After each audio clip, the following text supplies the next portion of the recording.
Welcome to the Sabo Ross experiment. We have liftoff. Woohoo! Hey everybody, welcome to the Sabo Ross experiment, and we are here today to talk about some 3D printing, but also I wanted to start off with a little bit about video podcasting. Yes, because most people are familiar with the audio podcast, whether it's a murder podcast, comedy podcast. There's probably 20 now on just the history of Saturday Night Live. But the ones that use a video element tend to get more views, don't they? Yes, it seems like I think now for sure with the algorithms that are out there, you need to have video in your podcast, meaning you need to show yourself talking. It's a much better results for your followers. Of course, we're still working on getting some followers, so I can't say that it's working for us just yet. But I think it will. I mean, I disagree. I disagree because our shorts are doing extremely well. Well, that would be the other point. You can't really have shorts if you're not doing video podcasting. Or if they do the things with just the sound wave and still photos. That's too boring for a guy that's scrolling, right? Yep. Even if the words are good, unless it's somebody super famous, I don't think it's going to stick.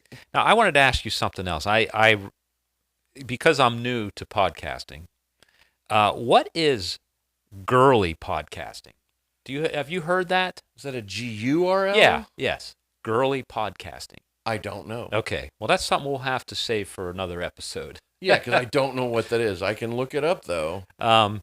It's starting to become where you have genres, not necessarily about the topics, but the style of the podcast.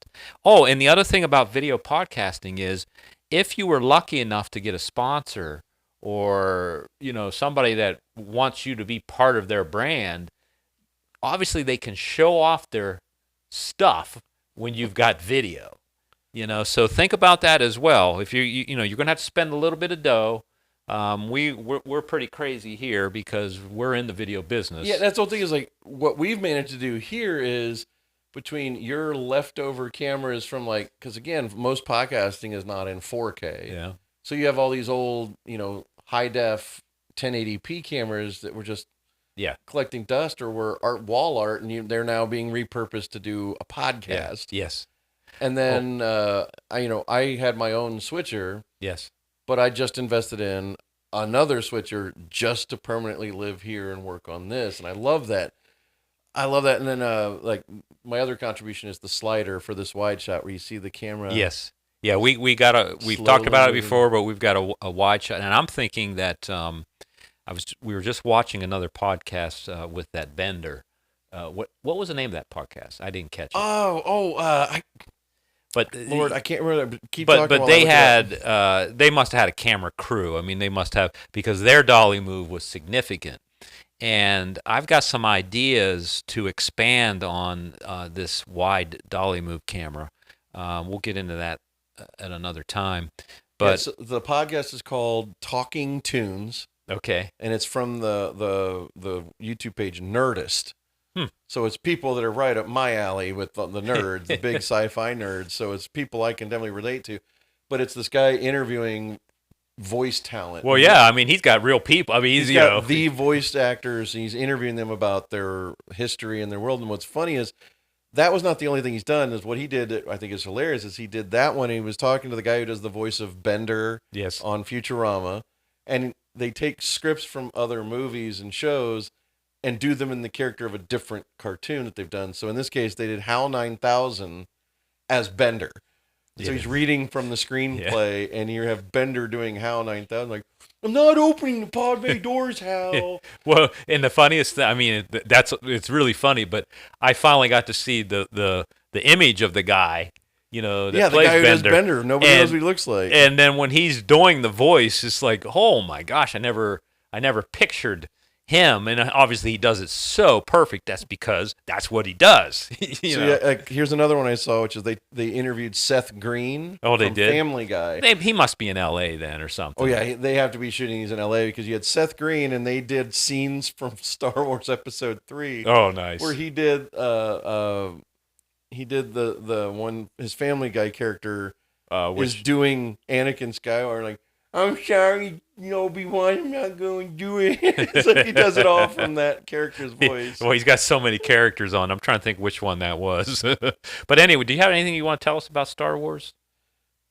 Star Wars? I'm going to take a week off and talk about Star Wars. But, okay. but that doesn't exempt me from a movie update, a movie streaming update, which all right, is go for it. There's a lot of stuff. We're only like a week away from the world premiere of the new Alien TV series on Hulu. Oh yes, we talked about it briefly. We talked about that briefly, but now the episodes. They're going to do 2 episodes and then one a week for several weeks. Oh, there's that. So it's like a big 8, season. I think it's 8 episodes or 10 episodes. I'm not 100% sure how many episodes in the first season, but it's from a guy named Noah Wally who did. He redid the Fargo TV series. He did an X-Men spin-off show called Legion, which I have and I've never watched. Are we talking that he did all this in animation? Is that what you're No, he did live action TV shows. Well, how does he get to do that? So what happened? He did Fargo. He did the TV version of Fargo, and initially, he actually did the TV. He was the showrunner and creator of these shows. I couldn't get into that one. I never got into it because I'm such a fan of the original. Yeah, same here. But what happened was apparently the Coen brothers were so impressed with the first couple episodes, they signed on as executive producers when they originally wanted nothing to do with it. Wow, that's surprising. Okay, well, especially given how kind of recluse and protective of their material they are. Well, I'm not sure. So they endorsed it. Okay, well, now the other seasons he did had all big name stars and whatnot. Yeah. And again, I've only seen part of the first season. I just didn't get hooked. I didn't get hooked either. So maybe it's just us. And the other thing is, his X-Men show was called Legion, and I got all 3 seasons and I've never watched it, and I want to. It just doesn't get into my priority, especially when it's not connected in any way to the other X-Men movies and shows. Well, here's the thing. Then let's hope that this Aliens versus Predator, or is it Predator versus Alien? No, this is just an Alien show. Oh, it's just this isn't the Predator thing I'm talking about? So no, there's 2 separate things going on at the same time that are very interesting that connects it. So my sci-fi nerdum is giving me a nerdgasm because the trailer for the new Predator movie called Predator Badlands features an android from the Weyland-Yutani Corporation, which is, when they talk about in the first Alien movie, the company, they're talking about Weyland-Yutani. It's on some graphics, but they never say the name. And in the second movie, they just called it, in Aliens by James Cameron, they just called it The Company. And in the extended version, the special edition, they show the Weyland-Yutani Corporation. And then they've brought that company up in all the other movies and spinoffs to talk about it. But then for Predator, the new Predator, an android from Weyland-Yutani from the Alien stories is the co-star with the Predator. So they're tying it together. So when we thought that Alien v Predator, which neither of those movies was very good, the Alien versus Predator were not good. Yeah, I didn't mind them. I mean, first one was okay. Yeah, first one. Second one, second one was just meh. So telling me there's an android. So what year do you think we're setting this in? Oh, they're clearly setting it up in like 21 something or 2200 something. Okay. So they're doing a setup to where there's going to be another crossover. Okay. The first time they hinted at it is because both of them were owned by 20th Century Fox. 20th Century Fox owned the Alien franchise and the Predator franchise. So the copyright and trademark stuff was pretty easy to meld together. And now they're both owned by Disney. But most things with Fox are put on Hulu.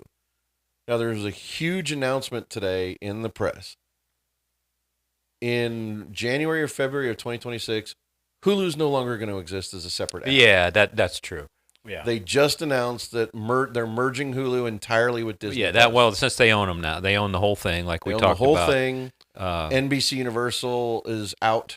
Yeah. Fox used to be a separate entity. They're now merged. So yes. At this point, how do you feel about that merger? Do you feel like Hulu should have been separate, or do you think? No, I get rid of. I don't like it being separate. I don't. Again, I told you I don't like the interface now. You still got to go through the Disney Plus app to get to your Hulu. You can't just go to Hulu. No, I have a Hulu app separate. Yeah, so do I. But it doesn't work anymore. Oh, really? Mine still works. Oh, well, mine doesn't. I got to go to Disney Plus. Well, that's because when I renewed, I renewed Disney Plus that had the bundle with There Hulu you in go. it. And I don't think you can just get Hulu now. I think they're cutting that off as a separate. They're not even going to have Yeah. the app on TVs Well, or well, boxes here's in the January. this is the bigger news then. And we briefly touched on this. So Disney made the announcement yesterday. They had their earnings. They did buy 10% of the NFL. So that went through. Yes. And now what they're doing is they're announcing the new ESPN app. They announced it yesterday. But what they're doing, it's going to be like $24.99 a month. But what they're doing is they're adding Hulu and Disney Plus into the ESPN app. But now you're at $24.99, but you get all ESPN, whatever they make, you get.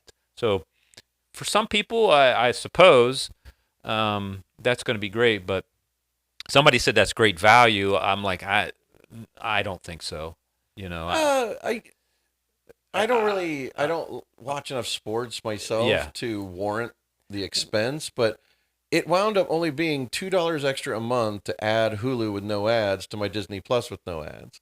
Okay. And that's like $22 a month or Yeah. $22.99 a month now. Oh, it is. So that's what so- I'm paying currently. Yeah. Okay. Because you know ads. Now There's no ads. I would imagine $24.99 is going to have ads in it. They didn't even I talk about imagine the any- bundles all have ads. Yeah, they didn't talk about any other option. They want the ads, and they're combining and et cetera, et cetera. So, you know, I don't know where all the streaming's going. The other big news was the Warner Brothers. That separation happened. They're two different companies now. So Discovery Entertainment, which I think CNN and Discovery Channel, and there was one other thing separated from HBO Max. yeah, Cinemax. they haven't put out the real plan yet. Exactly. I was telling you about Larry Ellison's son. Yes. It's called. That's Paramount with Skydance. Yeah, Skydance. The Yeah, Skydance merger has Yeah. officially gone through, and Yes. they bought Paramount. That's Paramount Plus, Paramount Movies, and Showtime. But there's something to do with Warner Brothers as well. I thought That's separate, entirely separate. Okay, because maybe today was Warner Brothers earnings as well. I can't remember. Yeah, it's the end of the quarter, so they're doing their big phone Yeah. calls to investors. But there's going to be a lot. The streaming world is going to make some serious change, not with Netflix, but in terms of the smaller players, the Paramount Plus, the HBO, the Cinemax. All that's going to be changing. I'm sure they're going to figure out a way to get more money out of our pockets and put it all together. And maybe, you know, I don't know if I want that personally. Well, it's the worst nightmare. Yeah. It was already bad with cable TV to get all those channels. Well, if you want another tier of channels and then a third tier of channels, and it didn't even count separate HBO. Right. Cinemax, I know. Showtime. So we're back to that model, but we don't even get the bundle anymore. No, the bundle's gone. Yeah. The bundle's gone. But there was, for at least a time, they did a bundle with Hulu Plus, Disney Plus, and HBO Max. Oh, well. Nice one. Those companies combined for just to offer. Because a I have package HBO deal. separate from So do my I. Disney Plus. I looked at that, but it wasn't as cost effective for me. Okay. But HBO Max is actually one of the most expensive right now. Is it? I think they did raise their prices, and you know I love HBO originals, but there's just not enough of them. There's just Well, that's how I'm starting to feel about Netflix these days. It's kind of like their output has slowed and their movie catalog has shrunk. No, it definitely has shrunk, and they've added a lot more foreign stuff to it. And it's because, you know, they're trying to get into sports. They had that big, well, it was only in the European market, the SmackDown, WWE SmackDown.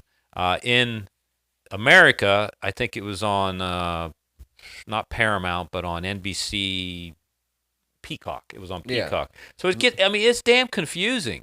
That's the other thing is I have not yet ever paid for the paid version of Peacock. Yeah, yeah, Their ad-based version is entirely free. yeah. I have. But they have some Peacock originals that you can't get to unless you pay. Oh, is that right? Yeah, but they don't look that good. So I've Yeah. never had to put out money for it. Yeah. I don't think I've opened the app in 8-9 months at Oh. least. I guess a part of it is the amount of streaming I watch has plummeted. I Same wish here. I wish I was watching more, but I find myself really getting more selective about where I want to spend my time. Yeah. Well, I'll tell you what's changed for me is my streaming has gone way down because I'm more interested in with ChatGPT and all the different things I can learn and talk about with my with my AI, as opposed to sitting down the couple hours that I have to try to relax. I'm thinking about our podcast now, so that filled in the extra hour of of veg Of time. free time. Yeah. For me, it's become, I don't know, it's like I'm starting to realize I don't have nearly as much time as I used to have to throw at it. And when I do, Yeah. I find it very precious. And I'm like, well, I should be watching something better.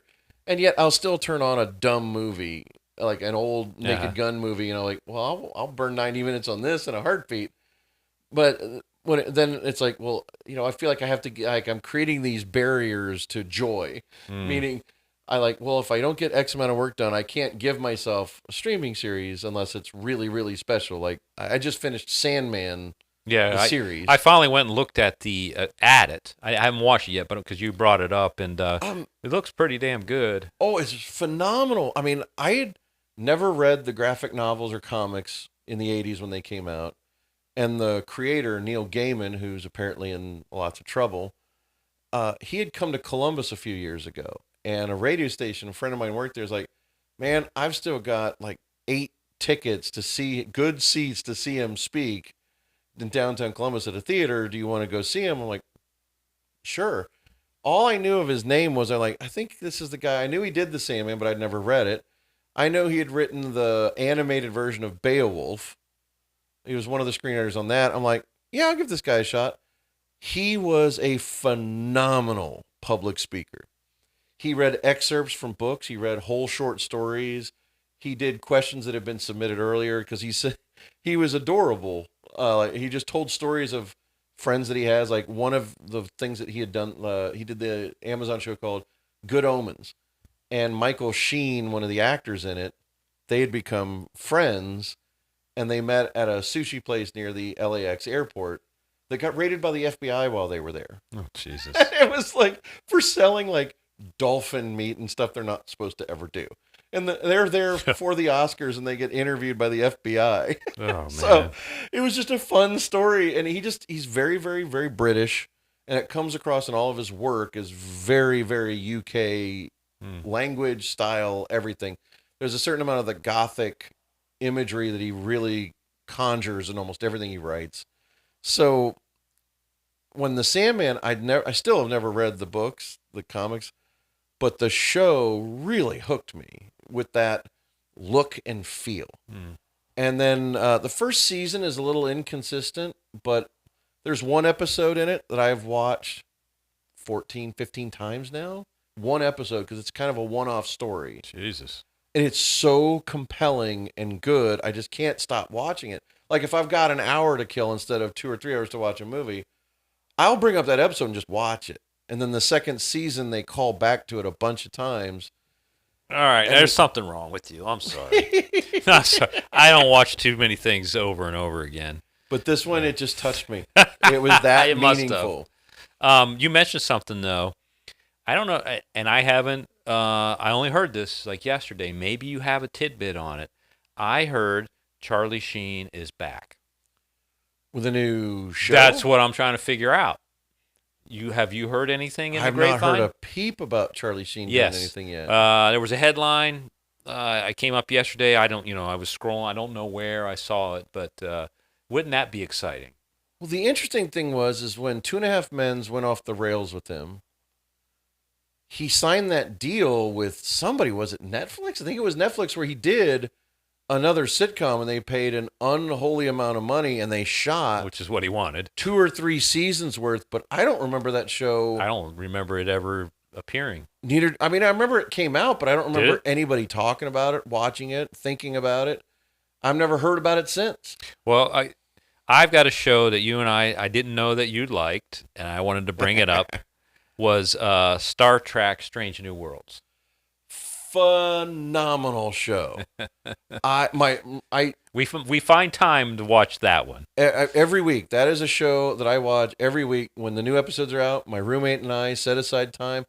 we're both night owls, so it'll be like 11:30 at night. We'll start up that week's episode, and we are hooting and hollering and having a good time when we watch it. What's amazing now? Sometimes I get upset because they take it not so seriously, right? Mm-hmm. And they do some wacky episodes, Like a musical episode. Yeah, the musical episode. I was like, I couldn't believe it. I actually kind of like was a little bit perturbed, but it's okay. The next week they got back to business. Get back to business. What's any favorite episode or storyline of these that you liked? Well, I mean, I don't know.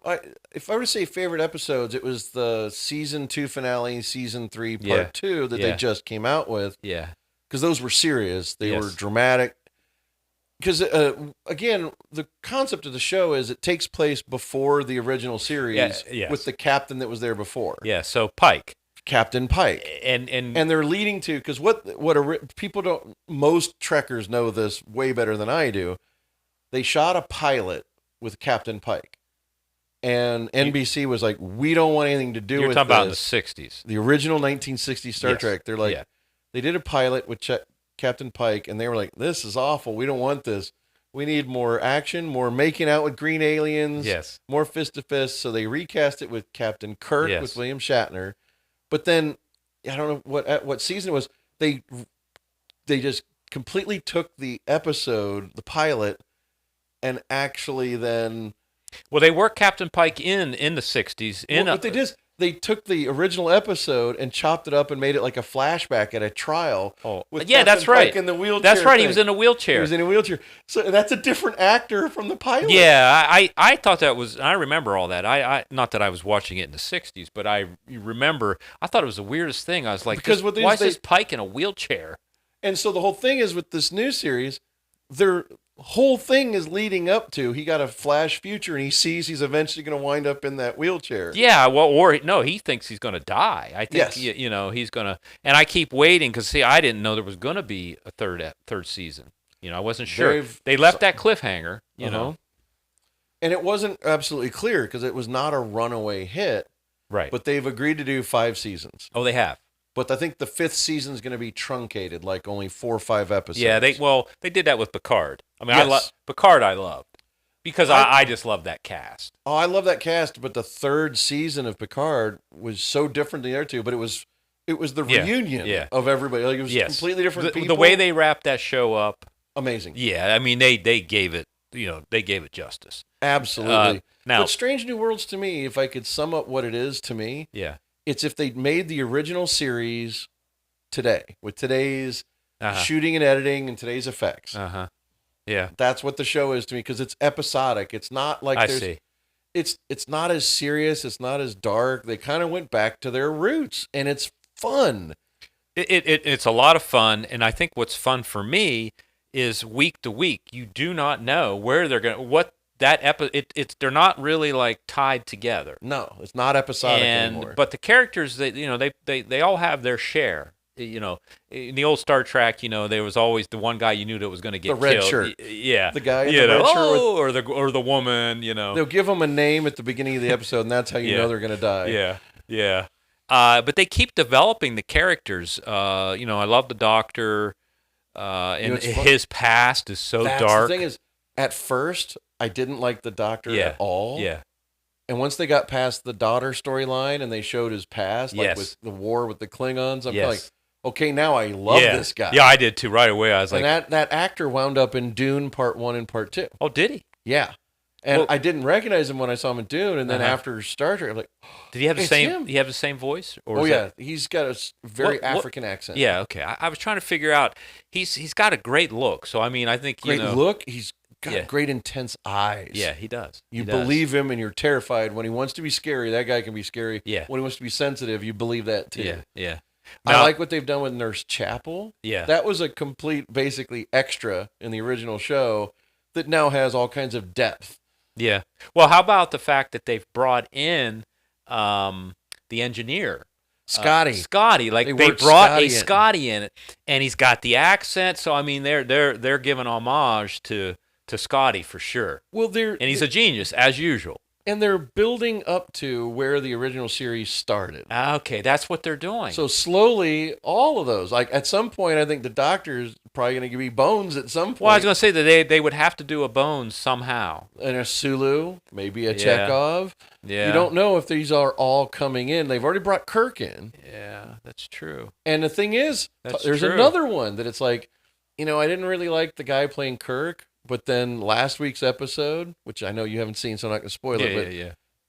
the way he does something in this, I'm like, okay, I love this guy now. Okay. Like, every character that I was kind of like, they've U-turned me on everything. The show is just fun. Yeah. And for season 4, they announced at San Diego Comic-Con, they're going to do a puppet episode.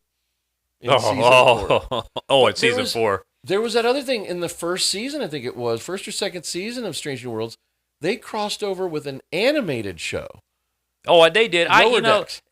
I think it did well. I like how it was carried by the what was the Jack Quaid, Dennis Quaid's son, does the voice on the anime show and then played the live action version of himself. Okay, so that's his son. Dennis Quaid and Meg Ryan's son, and he is the perfect melding of the two. I'll be. He looks exactly like he's got his mom and dad's smile. It's unbelievable. When you see the pictures of like before and after of his mom and dad, if you were to do a Photoshop meld, he would be the result. And he's really good on that show, The Boys. But but him in the Star Trek episode was phenomenal. The thing I wanted a little bit of trivia. So Anson Mount, the lead actor playing Pike, plays Pike. So, a couple things. I didn't know this. There was a show I loved called Hell on Wheels. It was on AMC, and it was a very, very powerful TV show in the sense of I'll kind of give you the theme. It explores revenge, greed, ambition, all collide. Massive change in America, building the first transcontinental railroad. And Anson Mount, he plays the main character that's in charge to help build these railroads, but yet he has a sensitivity to him. He has to manage people without, like, extremeness. So when they came up with this show, Strange New Worlds, he cast for it. And he fit the role of the captain. I mean, they picked him right away. The other thing that got me was I tried watching the new Star Trek show when Paramount Plus first launched as CBS All Access. I remember that. Yeah, it was originally CBS All Access. I had that because Discovery. Because they had Star Trek Discovery, and I did not like Discovery.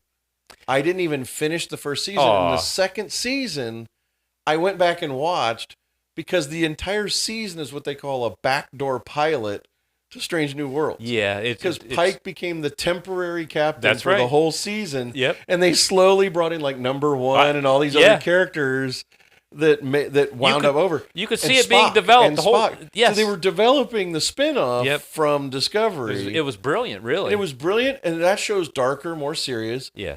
But he was bringing a little more lightness. And then especially with Spock was so dark on Discovery. And then when you put him in here, he's hilarious. Well, they gave him a heck of a lot more the fact that he has love. I mean, I don't know, like in the original 60s, Spock was able to love. I don't think that was an emotion. They came up with all kinds of ways to get around that stuff. Like every 7 years he has this. Is that what it is? Like they took Rumspringer from the Amish and said, well, he's got this exemption every now and then where he gets to have emotion for a day to let it all out. So they just came up with little things in the original show, but it's always about subtlety. Yeah. But going back to Anson Mount, like I'm looking at these pictures of him right now from that show, and I'm like, you're right. I can't recognize him. No, you would never. With a beard and long hair. I watched the first season of Star Trek Strange New Worlds with him as Pike, and I did not know that was him. I kept watching it and go, there's something in this that I recognize, and I couldn't put my finger on it. It looks so different. Yeah. But the other thing is, what I remembered him from was a horrible, awful Marvel ABC show called The Immortals? No, something like that. It was something with an I. I think it's Immortals. Because he played the character called Black Bolt. But the show was so bad. I remember it was just Inhumans. Yeah, that's The it. Inhumans. Inhumans, yes. It was the Inhumans. He played Black Bolt of the Inhumans that lived on the moon, and it was just so poorly done, and it didn't even finish their first season. Like I think they had episodes shot. They were like, not worth finishing these. Done. Yeah. But then he reprised the role of Black Bolt in Doctor Strange and the Multiverse of Madness. And again, he's wearing a giant black mask and he doesn't speak. Yeah, but I was like, that's him. that's huh? him. I know it's him. Oh, They got wow. the same guy back. Wow. So he was able to do something more with the part. But even by that point, he's Captain Pike. And I love him on the show. No, I got one more thing, and we can move on. But that, because he has a great look on Star. Yeah, that hair. The hair is his. It's not. It's his real hair, but I think they do something to mousse it up. Yeah, they puff it up. He calls it helmet hair, and it's a lot of work to maintain it during the course of filming, but it's become something that people like. So but yeah, I couldn't believe that, and that's why it threw me so much from Hell on Wheels. He's all gray, of course in Star Trek, but I couldn't believe that was his hair. I mean, what a lucky man. Yeah, to have that thick head of hair at his age, which is roughly my age. I wanted to transition. Well, there's a couple of things I wanted to transition to. I had forgot. I did have a couple robot things. Okay. And I'll just make it quick. You had talked about, Amazon being. I think Amazon is one of the largest that runs the most robots. So we're gonna really switch gears. When it comes to robots with Amazon, currently we're talking about robotic carts. Yes.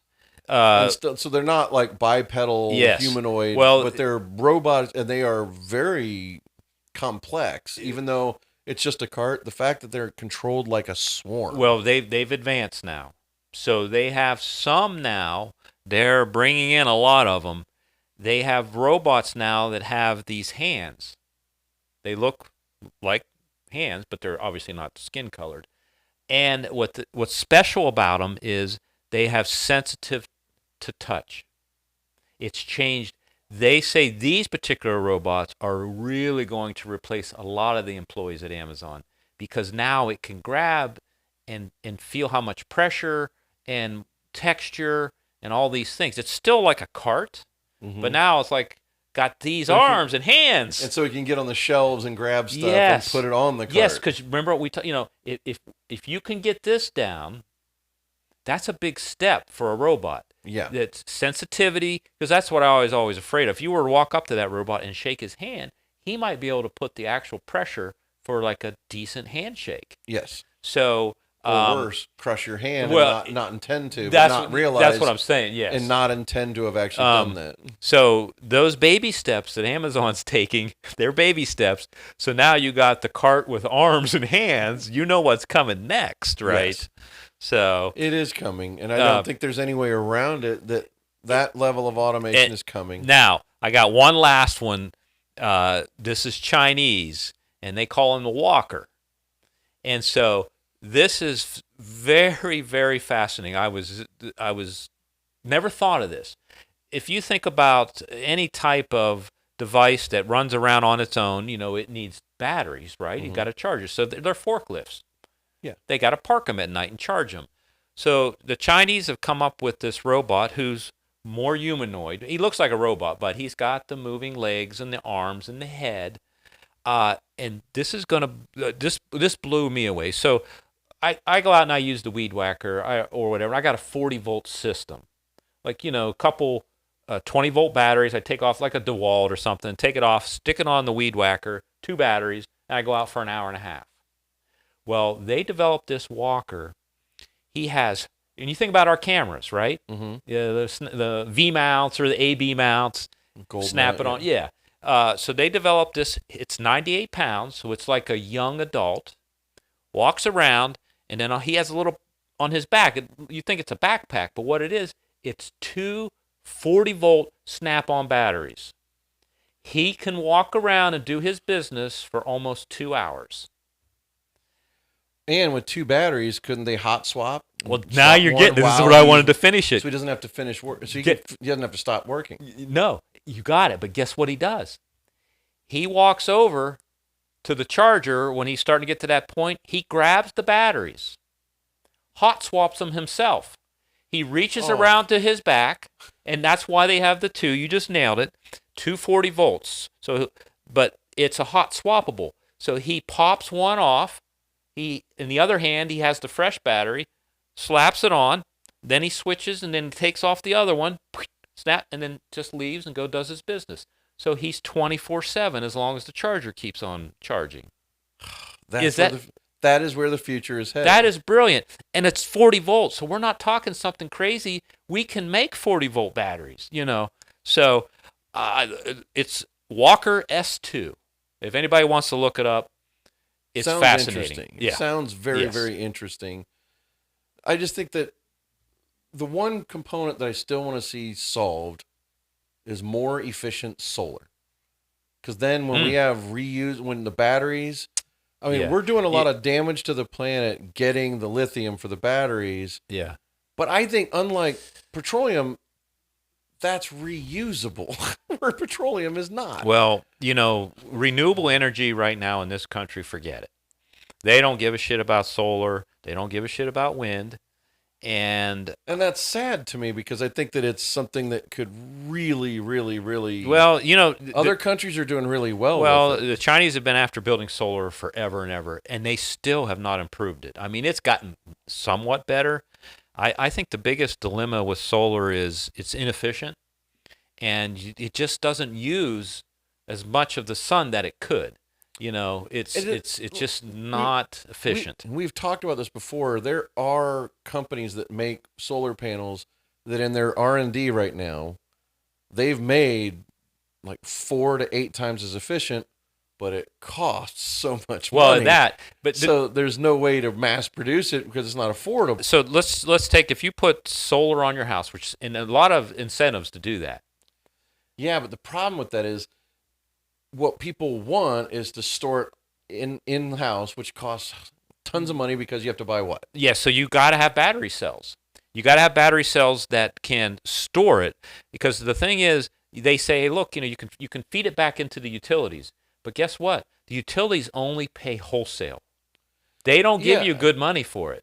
Yeah, and you're taking all this power and sending it back to the grid instead of using the power you've got. Right. And you don't have the storage. So yeah, if you put 30 grand of solar panels on your house, well, they don't tell you that you need batteries in your basement to store the power that you make. If you could take care of that, then you're in business.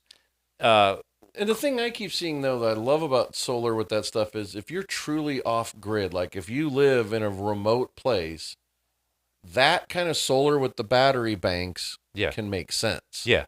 Well, I tell you, I found this. It's a guy, but it's a company. This will really blow you away. Whereas there is a way. This reminds me of the Amish, the ones that aren't allowed to have electricity. Mm-hmm. They and I didn't know this until one day I was at an auction, and there was a lot of Amish there, and I didn't know why the hell they were there. So I was at like an industrial. I used to go to a lot of auctions. So I'm at this industrial auction. They had a bunch of forklifts. I wasn't there for the forklifts. Well, what the Amish do is they take the forklift batteries. They're massive, big ones. They put those in their houses. And then they create, either whether it's solar or how they do it, but they charge those batteries. And then that's how they run all their stuff to make things. It's okay. It's not AC. It's DC. And that's how the Amish get around not having electric. They're brilliant. See, the funny thing is there's, I believe it's the term rumspringer that I mentioned earlier, where before they commit to their lives with no technology and all that, when I used to live in this small town called Wadsworth, Ohio. Yeah. Love that place dearly still. Yeah. But there was one time when I was in my late 20s, I went to the town, I went to one of these bars that has a pool table and stuff, and these young Amish people show up. And there's this little woman with her little bonnet playing on, and she's a pool hustler. She's like, oh, I'd like to play the billiards, and I'll do the billiards and do this. And she took me for like $120. Oh, come on. You played pool against the Amish woman? Yes, and she kicked my ass once money was on the table, once we started betting. And then when I go outside, she and her husband not only have a horse buggy, They have a car battery with speakers, and we're playing Highway to Hell by AC/DC.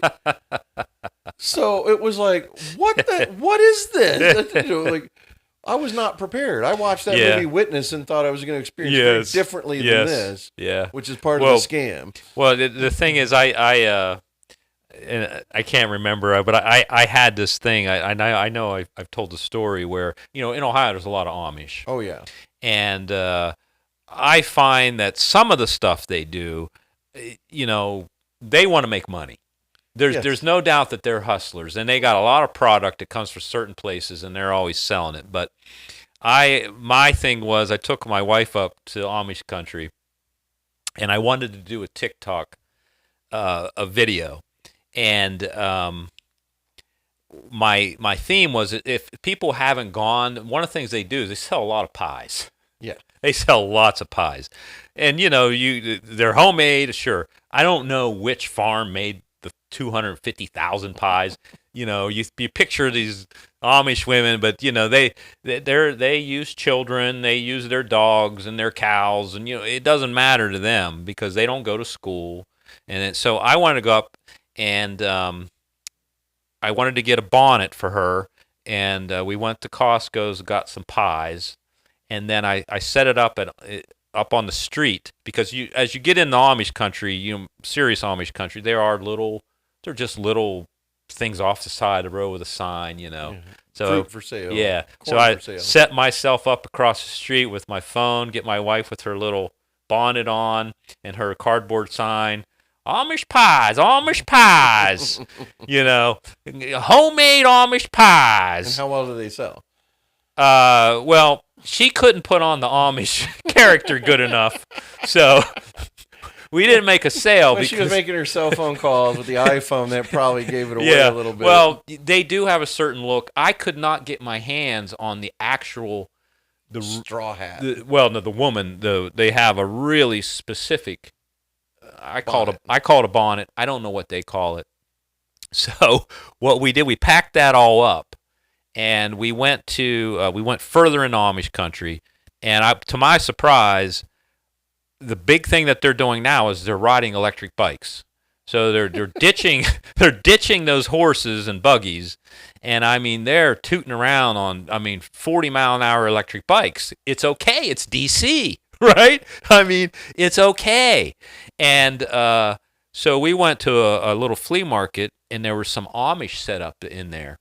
And there was this older Amish lady. Now, look, I'm not an evil person, okay? So you guys can make your comments if you want. But so there it was.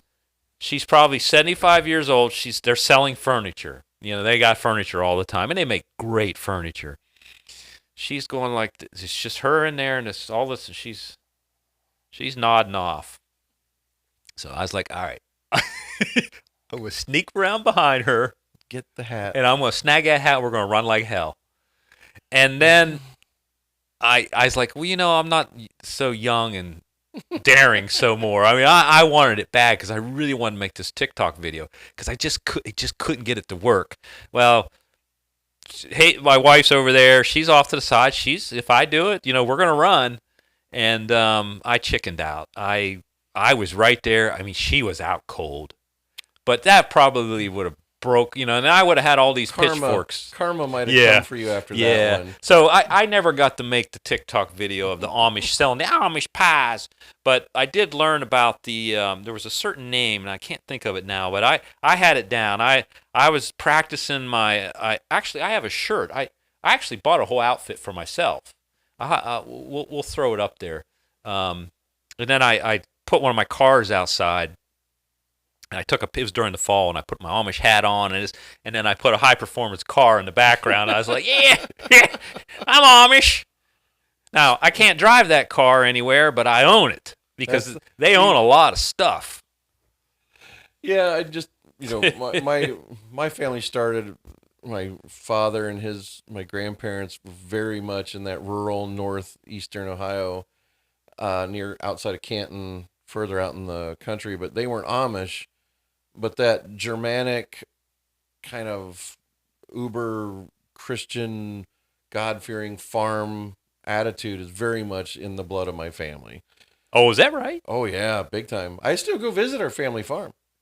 I went a couple years ago with my cousin who lives near there, and yeah, when you go there, you're passing a lot of Amish farmland and whatnot, and I'm always fascinated. Oh my God. Yeah. And then, we were going to talk about one other thing to Yeah. shift gears entirely. We were going to Yes. talk about a little bit more about 3D printing again. Oh yeah. I got a great story. I forgot the one thing. Yoders.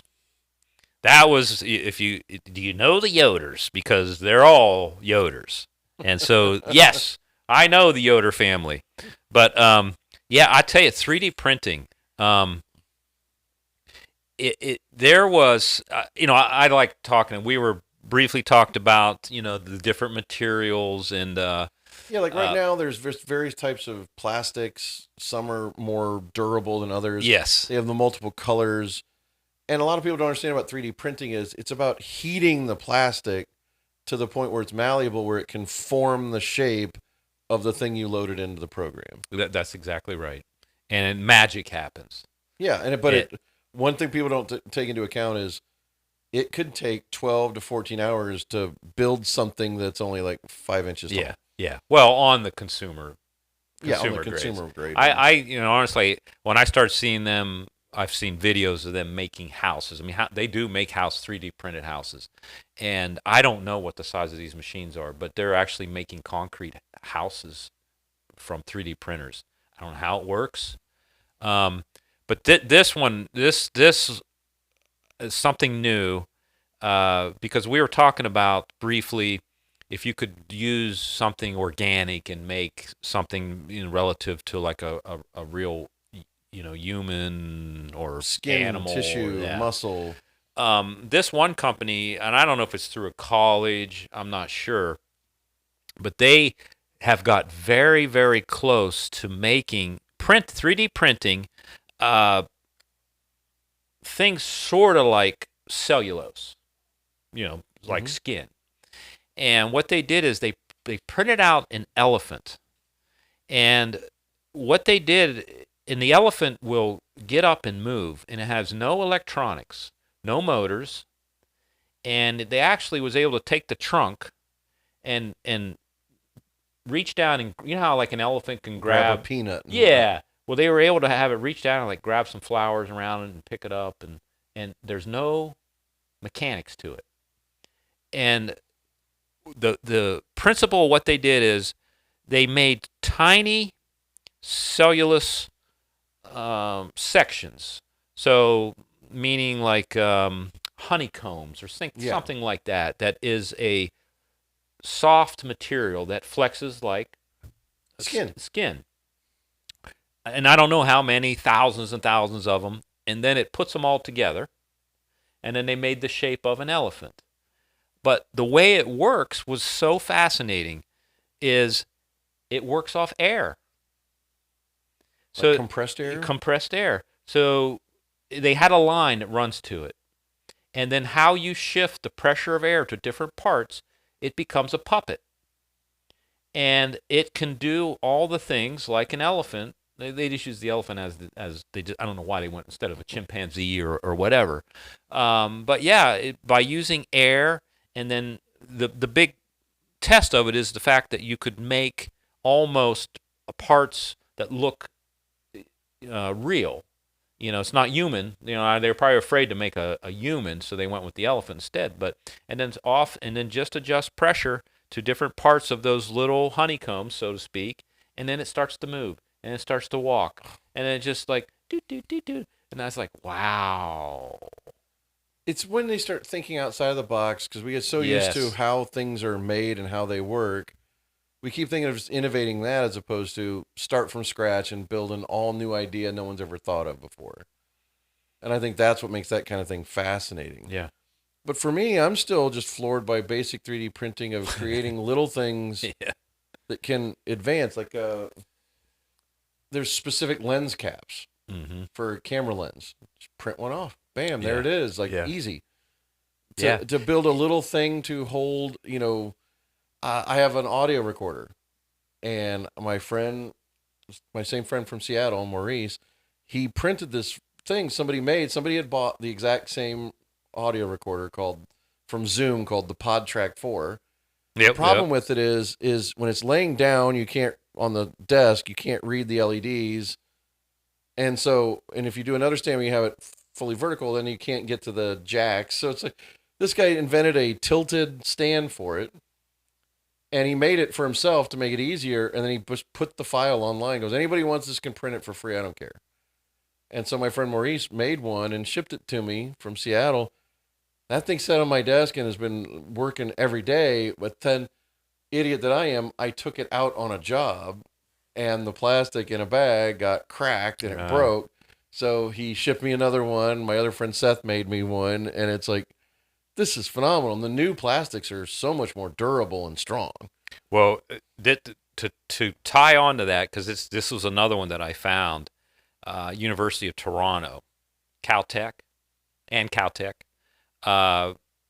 When we think about Superman, or we think about, well, the dream of anything is to make lightweight, like you think of aliens, like, hey, how did you create this lightweight piece of whatever that's stronger than whatever, right? I mean, that would be like the dream come true. Yeah. I could put on a whole, like the Iron Man outfit. Like, yeah, let's say flexible, durable, and yet still bulletproof and strong. So they used AI to help create a revolutionary material that is stronger than titanium, but weighs the weight of styrofoam. Now, and 3D printed it. They're calling it nanolattice. So, I mean, there you go. Something as light as foam that's stronger than titanium. I mean, it sounds too good to be true. That sounds alien. Does that not sound alien? Yes, it sounds like something that doesn't exist in reality. It says it's twice as strong as nanostructures, which, outperforms titanium by up to 5 times in strength to weight ratio. Withstands over 2 megapascals per cubic meter per kilogram. The material is ideal for aerospace and auto, just like what you were talking about. Yeah, because I think eventually for 3D printing, what everybody wants to do is, right now, you could start to, once they use the metallic 3D printers, like you could invent or print on demand car parts you need. Yeah, yeah. I mean, something like this is crazy for military use. We had talked briefly about how the military is using 3D printers on the edge, on site, on the battlefield. Could you imagine creating something stronger than titanium in the battlefield? Like, hey, I need to quickly make something to protect myself. I mean, I need to cover up the side of the Humvee. Yeah, plug in bullet holes that are stronger than what was there before. Yeah, and they only weigh styrofoam. Like, goodness gracious, I want that. I can't even imagine what the uses for that could be. There's so many ideas of what it can do. It's just another thing that's fascinating of the future, making anything that you want whenever you want. And that's the future. I mean, the future's unlimited in that regard. But I mean, once you can get to that point where you can actually replicate food, organic material you can eat, then we can fix starvation. Yeah, boy, now you don't hear about that one. I don't know if anybody. Funny how starvation is not the main concern. Yeah. For humanity at the moment. I tell you, when it comes to humanity, this one blew me away. We talked about it briefly. I don't know what episode. I like talking about. Maybe I haven't, but power, electricity. We talk about solar. I like talking about nuclear, and these small nuclear reactors.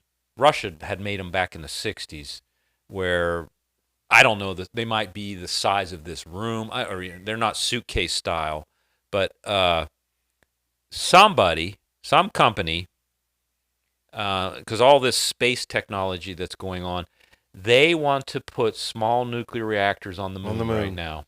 Because they're self-cooling. Well, yeah. And it's less dangerous if something goes wrong up there. There's no people to be harmed. Well, what they're saying, it's crazy because this is still way out there, which is hard to believe with all the technology that we already have. There's this crazy race that they feel the first one that can get power up there. Now, I thought it would be okay with solar, but I guess if you got a nuke reactor, then you're not limited to anything, right?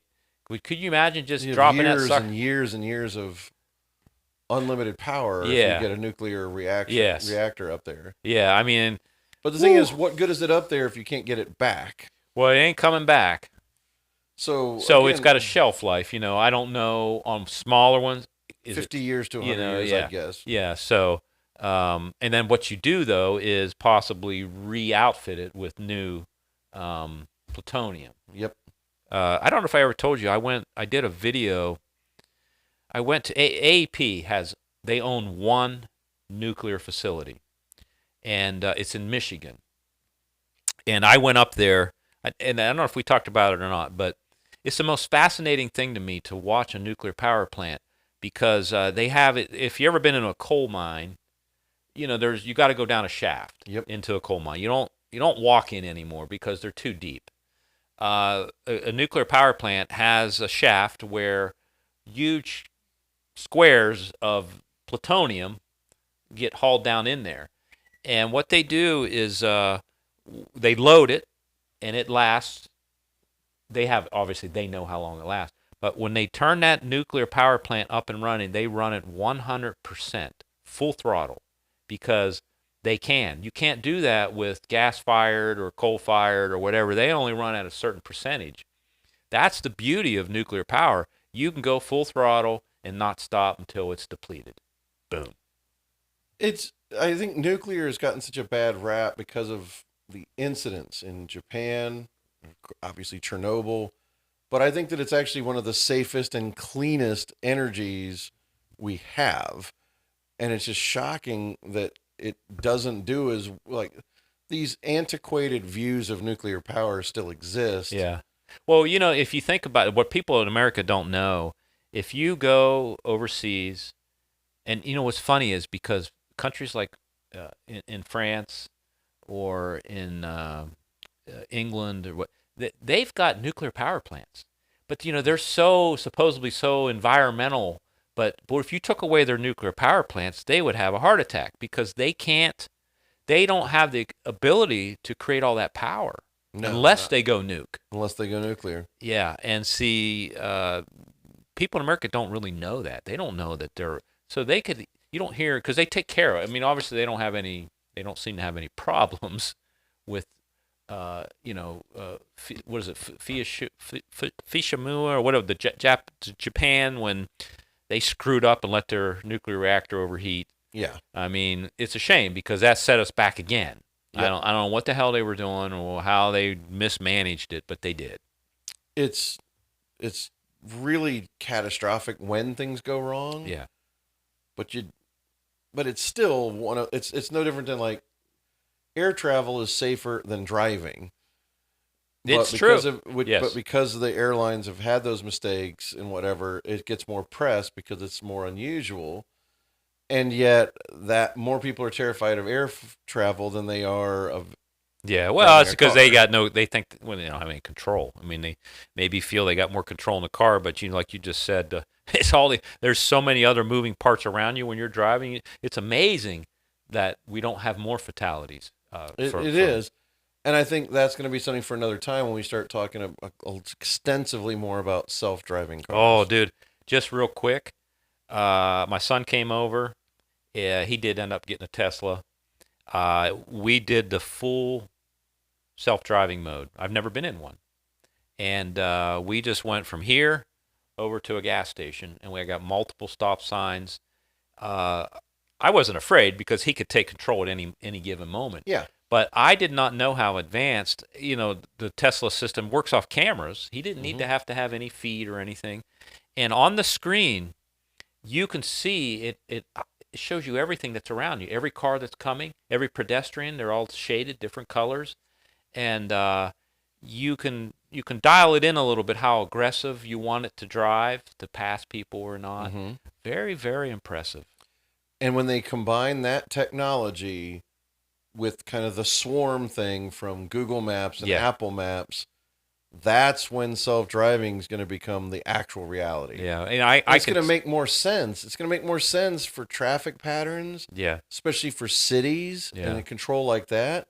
And I've done videos with the city of Columbus on self-driving test stuff where they had data from the cars, but also they did stuff with just learning traffic patterns and stuff from the government issued cars. Like everybody's car, you're required to have a certain amount of GPS. If it's a government issued car, we're tracking you just to learn more about traffic patterns and how the driving works and everybody else's cars around you. And it was fascinating because it's like the future is coming on us really quick. Oh, it's coming quick. Yeah, at first I was against it until he took me for that ride, and then I was like, wow. Just like when I leave here at 4:30 in the morning and it's dark and I'm still half asleep, I'd love to have that FSD. Take me over to the shop so I can do my stuff while I'm still waking up. I could see it, because I got deer, you name it, and fog. I just, if that thing can drive me there safer than I can, and why not? Why not? Yeah. Again, we're at the earliest stages of the technology, which is why everybody's afraid. Everybody's afraid of change. Change is scary. New things, all everybody can see is the downside because they've gotten used to doing things a certain way. But don't you find that it makes you feel somewhat younger when you try new things? Yeah. Experiment with new things, new ideas. Doesn't that keep you young inside? Well, it does. But one example that it always bothered me is when GPS came out. Because I always pride myself to be able to read a map and be able to calculate different routes on my own. And you remember AAA triptychs? Oh, yeah. Tickets or whatever.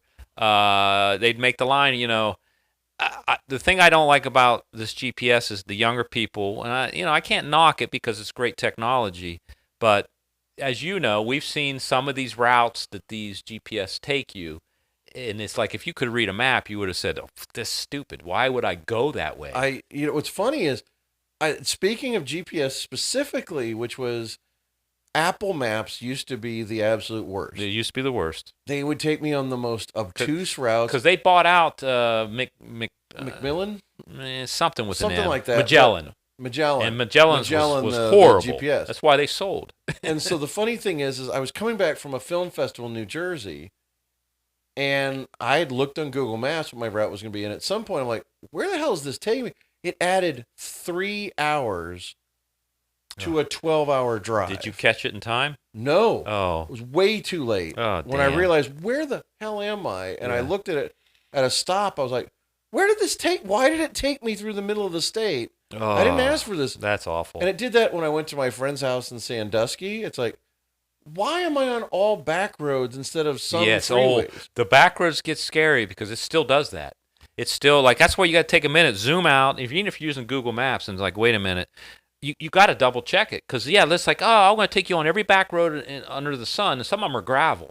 It's like, whoa, dude, why'd you do that? It would only cost me an extra 5 minutes if you would have taken this right here and put me on the main road.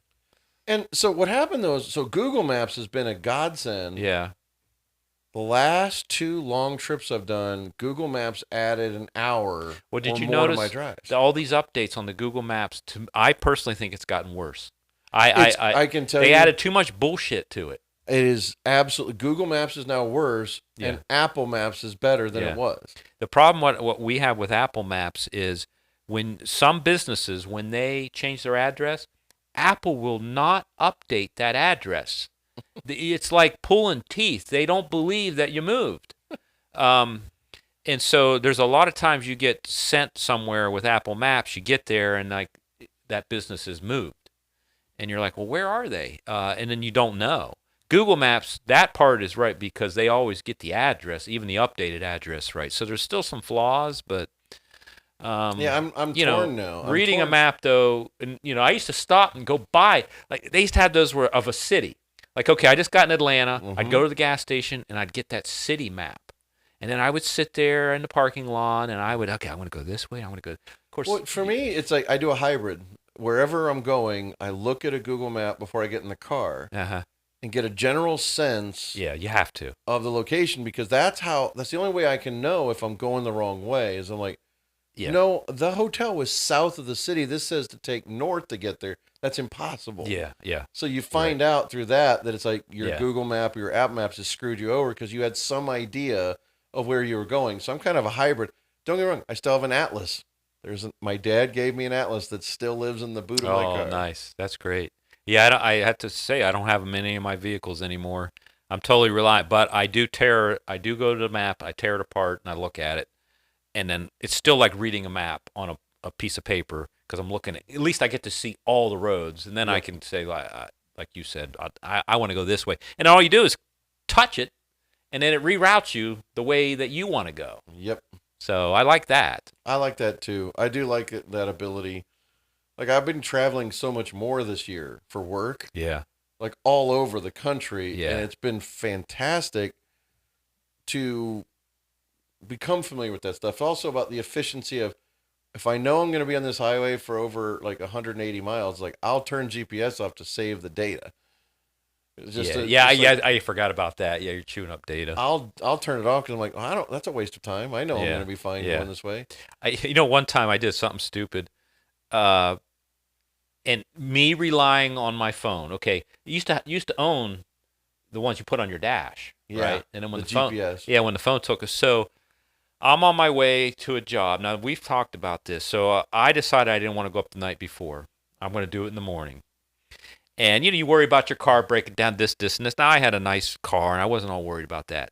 So I'm going, and I left probably 2 in the morning, and I got maybe 4-hour drive. That's pretty ballsy to get there. 6 o'clock crew call. But I just decided I wanted to do it that way. I'm going, and I had myself a nice cup of coffee. And dumbass me, somehow, I dropped my phone in the coffee. I got it out of there. This isn't an iPhone 15. They weren't quite as waterproof. Well, it killed that antenna that talks To the GPS. Yes.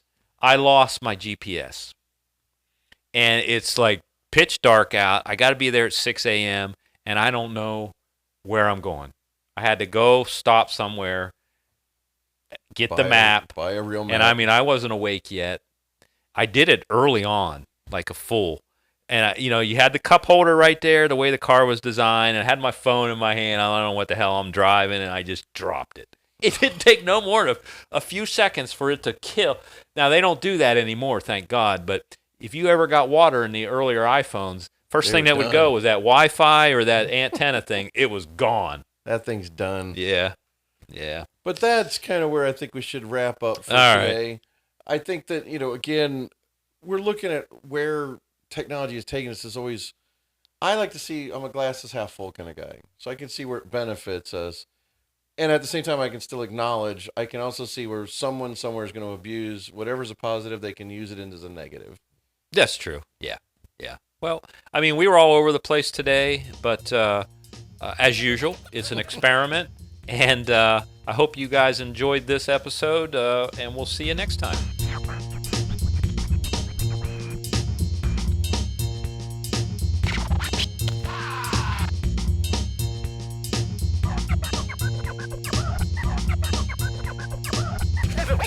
Destiny!